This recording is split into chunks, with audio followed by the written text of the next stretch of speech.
Dark Classics Narrated. One rope, one drop, one lie. Let the plank fall.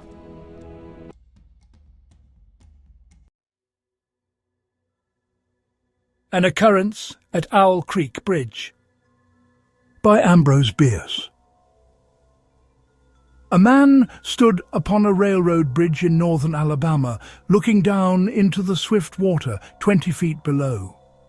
The man's hands were behind his back, the wrists bound with a cord. A rope closely encircled his neck.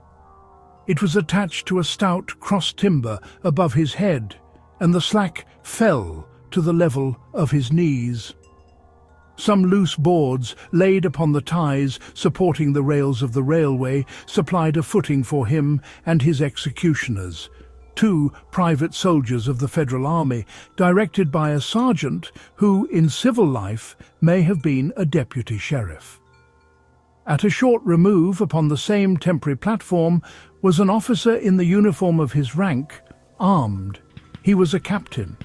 A sentinel at each end of the bridge stood with his rifle in the position known as support, that is to say, vertical in front of the left shoulder, the hammer resting on the forearm thrown straight across the chest. A formal and unnatural position, enforcing an erect carriage of the body. It did not appear to be the duty of these 2 men to know what was occurring at the centre of the bridge. They merely blockaded the 2 ends of the foot planking that traversed it. Beyond one of the sentinels, nobody was in sight.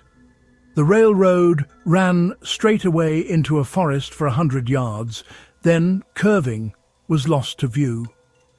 Doubtless there was an outpost farther along. The other bank of the stream was open ground, a gentle slope topped with a stockade of vertical tree trunks, loopholed for rifles, with a single embrasure through which protruded the muzzle of a brass cannon commanding the bridge. Midway up the slope between the bridge and fort were the spectators, a single company of infantry in line at parade rest, the butts of their rifles on the ground, the barrels inclining slightly backward against the right shoulder, the hands crossed upon the stock. A lieutenant stood at the right of the line, the point of his sword upon the ground, his left hand resting upon his right. Excepting the group of 4 at the centre of the bridge, not a man moved. The company faced the bridge, staring stonily, motionless. The sentinels facing the banks of the stream might have been statues to adorn the bridge. The captain stood with folded arms, silent, observing the work of his subordinates, but making no sign. Death is a dignitary who, when he comes announced, is to be received with formal manifestations of respect, even by those most familiar with him. In the code of military etiquette, silence and fixity are forms of deference. The man who was engaged in being hanged was apparently about 35 years of age. He was a civilian, if one might judge from his habit, which was that of a planter. His features were good. A straight nose, firm mouth, broad forehead, from which his long dark hair was combed straight back, falling behind his ears to the collar of his well-fitting frock coat. He wore a moustache and pointed beard, but no whiskers. His eyes were large and dark grey, and had a kindly expression which one would hardly have expected in one whose neck was in the hemp. Evidently this was no vulgar assassin. The liberal military code makes provision for hanging many kinds of persons, and gentlemen are not excluded. The preparations being complete, the 2 private soldiers stepped aside, and each drew away the plank upon which he had been standing. The sergeant turned to the captain, saluted, and placed himself immediately behind that officer, who in turn moved apart 1 pace. These movements left the condemned man and the sergeant standing on the 2 ends of the same plank, which spanned 3 of the cross ties of the bridge. The end upon which the civilian stood almost, but not quite, reached a 4th. This plank had been held in place by the weight of the captain. It was now held by that of the sergeant. At a signal from the former, the latter would step aside. The plank would tilt, and the condemned man go down between two ties. The arrangement commended itself to his judgment as simple and effective. His face had not been covered, nor his eyes bandaged. He looked a moment at his unsteadfast footing, then let his gaze wander to the swirling water of the stream racing madly beneath his feet. A piece of dancing driftwood caught his attention, and his eyes followed it down the current.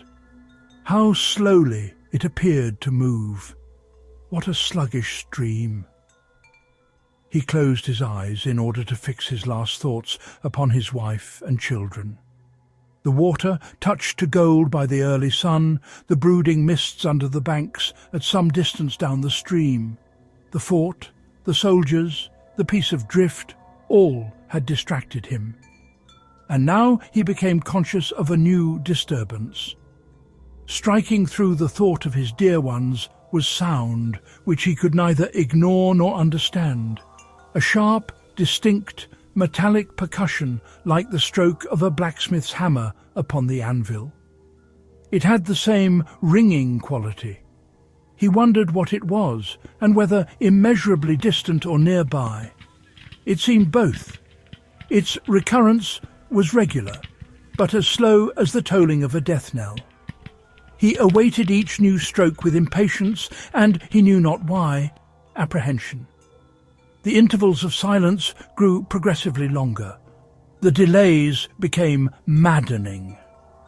With their greater infrequency, the sounds increased in strength and sharpness. They hurt his ear like the thrust of a knife. He feared he would shriek. What he heard was the ticking of his watch. He unclosed his eyes and saw again the water below him. If I could free my hands, he thought, I might throw off the noose and spring into the stream. By diving, I could evade the bullets and, swimming vigorously, reach the bank, take to the woods and get away home. My home, thank God, is as yet outside their lines. My wife and little ones are still beyond the invaders' farthest advance. As these thoughts, which have here to be set down in words, were flashed into the doomed man's brain rather than evolved from it, the captain nodded to the sergeant. The sergeant stepped aside. 2. Peyton Farquhar was a well-to-do planter of an old and highly respected Alabama family. Being a slave owner, and like other slave owners a politician, he was naturally an original secessionist and ardently devoted to the Southern cause. Circumstances of an imperious nature, which it is unnecessary to relate here, had prevented him from taking service with that gallant army which had fought the disastrous campaigns ending with the fall of Corinth, and he chafed under the inglorious restraint, longing for the release of his energies, the larger life of the soldier, the opportunity for distinction. That opportunity, he felt, would come, as it comes to all in wartime. Meanwhile, he did what he could. No service was too humble for him to perform in the aid of the South, no adventure too perilous for him to undertake, if consistent with the character of a civilian who was at heart a soldier, and who, in good faith, and without too much qualification, assented to at least a part of the frankly villainous dictum that all is fair in love and war. One evening, while Farquhar and his wife were sitting on a rustic bench near the entrance to his grounds, a grey-clad soldier rode up to the gate and asked for a drink of water. Mrs. Farquhar was only too happy to serve him with her own white hands. While she was fetching the water, her husband approached the dusty horseman and inquired eagerly for news from the front. "The Yanks are repairing the railroads," said the man, "and are getting ready for another advance. They have reached the Owl Creek Bridge, put it in order, and built a stockade on the north bank. The commandant has issued an order, which is posted everywhere, declaring that any civilian caught interfering with the railroad, its bridges, tunnels, or trains will be summarily hanged. I saw the order. "How far is it to the Owl Creek Bridge?" Farquhar asked. "About 30 miles. Is there no force on this side of the creek?" "Only a picket post half a mile out on the railroad and a single sentinel at this end of the bridge. Suppose a man, a civilian and student of hanging, should elude the picket post and perhaps get the better of the sentinel," said Farquhar, smiling. "What could he accomplish?" The soldier reflected. "I was there a month ago," he replied. "I observed that the flood of last winter had lodged a great quantity of driftwood against the wooden pier at this end of the bridge. It is now dry and would burn like tinder." The lady had now brought the water, which the soldier drank. He thanked her ceremoniously, bowed to her husband, and rode away. An hour later, after nightfall, he repassed the plantation, going northward in the direction from which he had come. He was a Federal scout. Third, as Peyton Farquhar fell straight downward through the bridge, he lost consciousness and was as one already dead. From this state he was awakened, ages later, it seemed to him, by the pain of a sharp pressure upon his throat, followed by a sense of suffocation. Keen, poignant agonies seemed to shoot from his neck downward through every fibre of his body and limbs. These pains appeared to flash along well-defined lines of ramification and to beat with an inconceivably rapid periodicity. They seemed like streams of pulsating fire, heating him to an intolerable temperature. As to his head, he was conscious of nothing but a feeling of fullness, of congestion. These sensations were unaccompanied by thought. The intellectual part of his nature was already effaced. He had power only to feel, and feeling was torment. He was conscious of motion, encompassed in a luminous cloud, of which he was now merely the fiery heart. Without material substance, he swung through unthinkable arcs of oscillation like a vast pendulum. Then, all at once, with terrible suddenness, the light about him shot upward with the noise of a loud splash. A frightful roaring was in his ears, and all was cold and dark. The power of thought was restored. He knew that the rope had broken, and he had fallen into the stream. There was no additional strangulation. The noose about his neck was already suffocating him and kept the water from his lungs. To die of hanging at the bottom of a river, the idea seemed to him ludicrous. He opened his eyes in the darkness and saw above him a gleam of light, but how distant, how inaccessible. He was still sinking, for the light became fainter and fainter until it was a mere glimmer.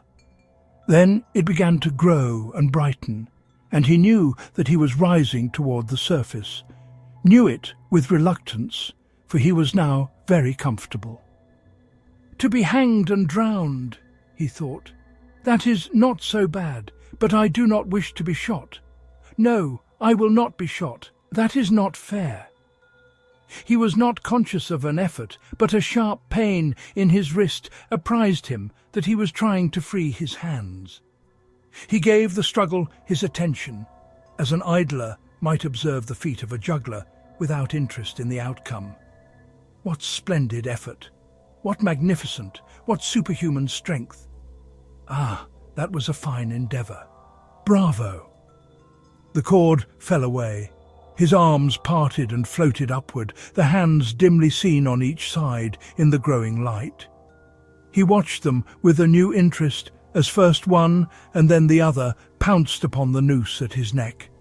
They tore it away and thrust it fiercely aside, its undulations resembling those of a water snake.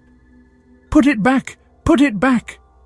He thought he shouted these words to his hands, for the undoing of the noose had been succeeded by the direst pang that he had yet experienced. His neck ached horribly, His brain was on fire, his heart, which had been fluttering faintly, gave a great leap, trying to force itself out at his mouth. His whole body was racked and wrenched with an insupportable anguish. But his disobedient hands gave no heed to the command. They beat the water vigorously, with quick downward strokes, forcing him to the surface. He felt his head emerge, his eyes were blinded by the sunlight. His chest expanded convulsively, and with a supreme and crowning agony, his lungs engulfed a great draught of air, which instantly he expelled in a shriek. He was now in full possession of his physical senses. They were, indeed, preternaturally keen and alert. Something in the awful disturbance of his organic system had so exalted and refined them that they made record of things never before perceived.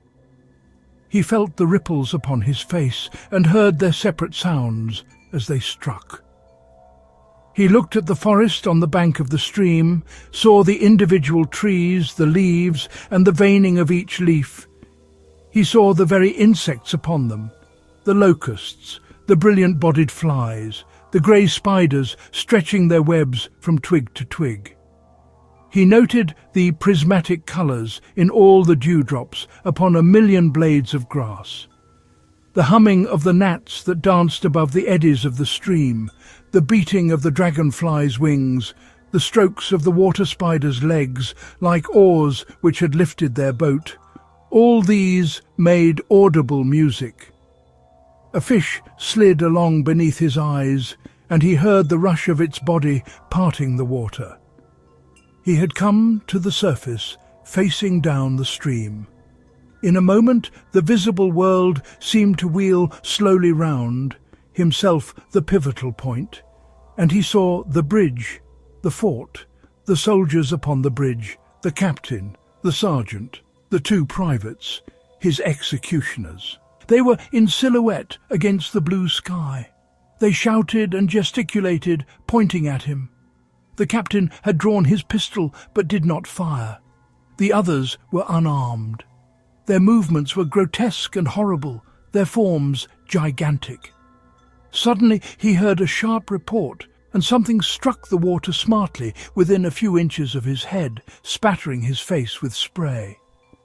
He heard a second report and saw one of the sentinels with his rifle at his shoulder, a light cloud of blue smoke rising from the muzzle. The man in the water saw the eye of the man on the bridge, gazing into his own through the sights of the rifle. He observed that it was a grey eye, and remembered having read that grey eyes were keenest, and that all famous marksmen had them. Nevertheless, this one had missed.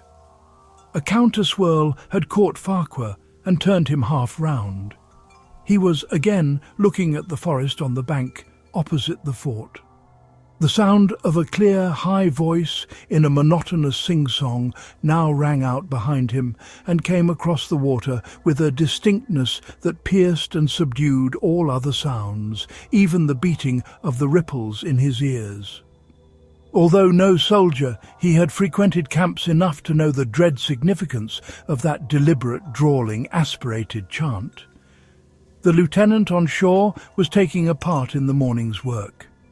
How coldly and pitilessly, with what an even calm intonation presaging and enforcing tranquillity in the men, with what accurately measured interval fell those cruel words.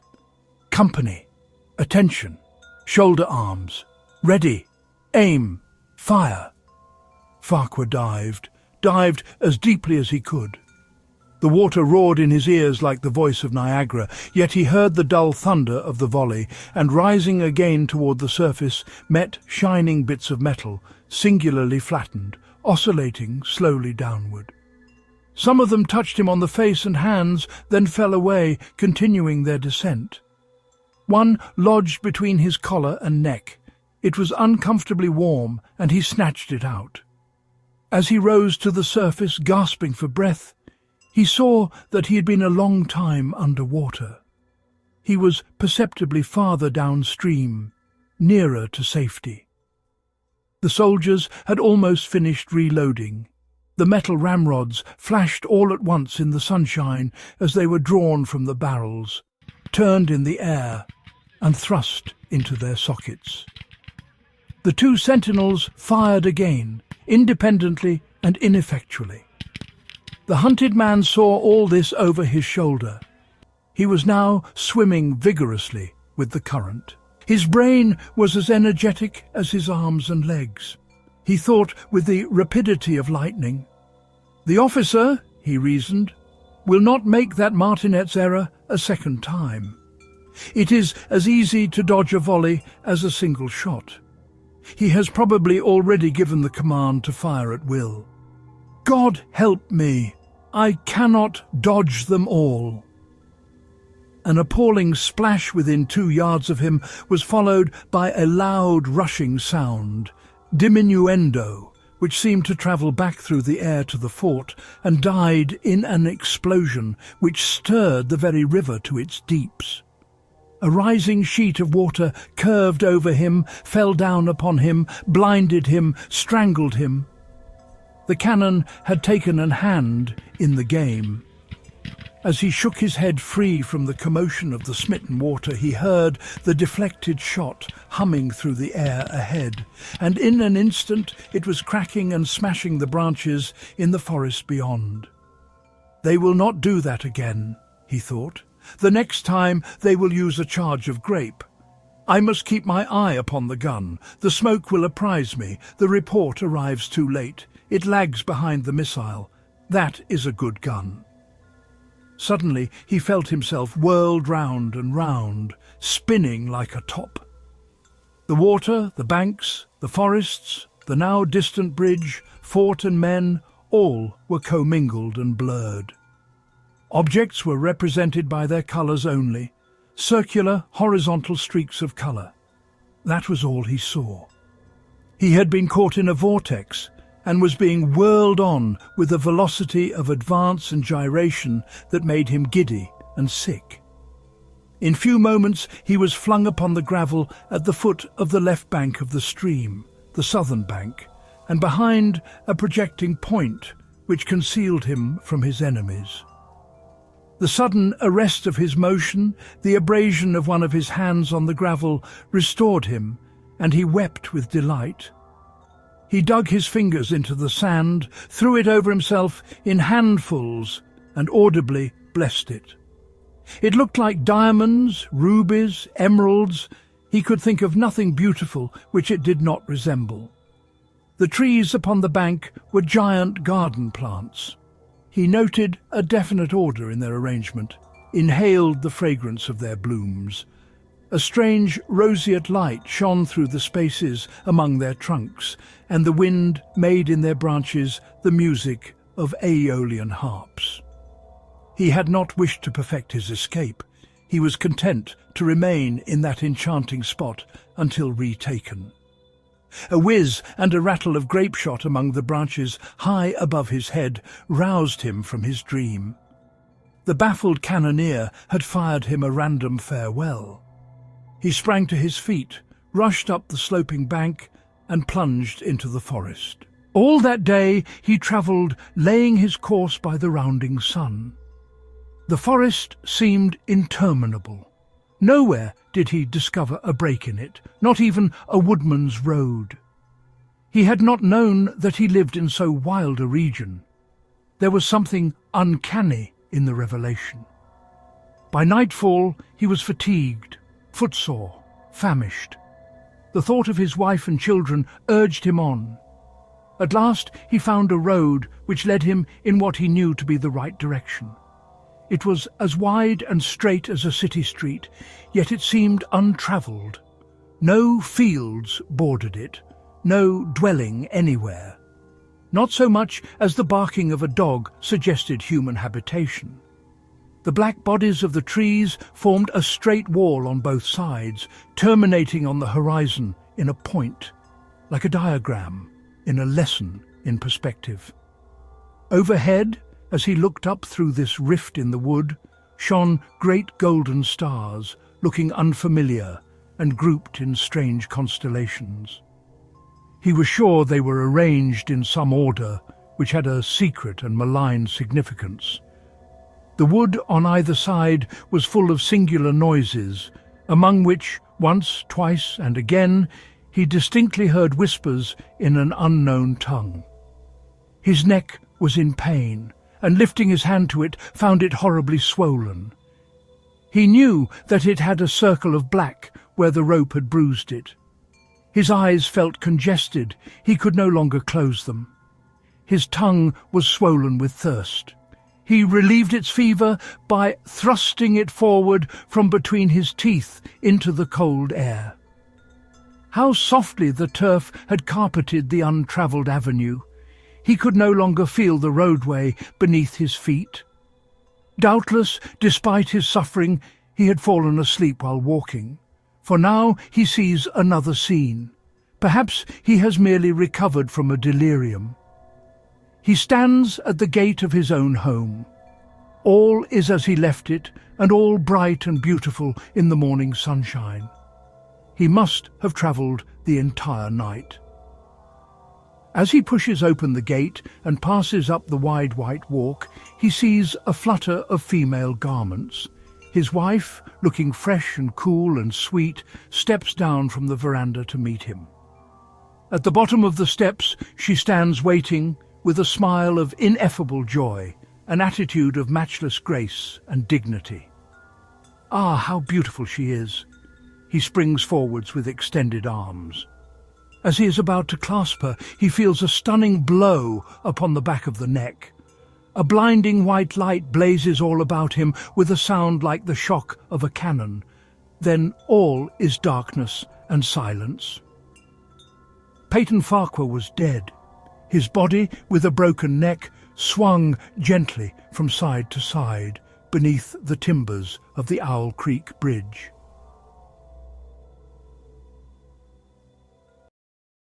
The rope didn't break, but something in you did. Dark Classics Narrated doesn't hand you fear. It hands you the plank, and you step on it yourself. If that drop felt real, if your throat just caught, you're exactly where we want you. Subscribe, because the next one is already tightening.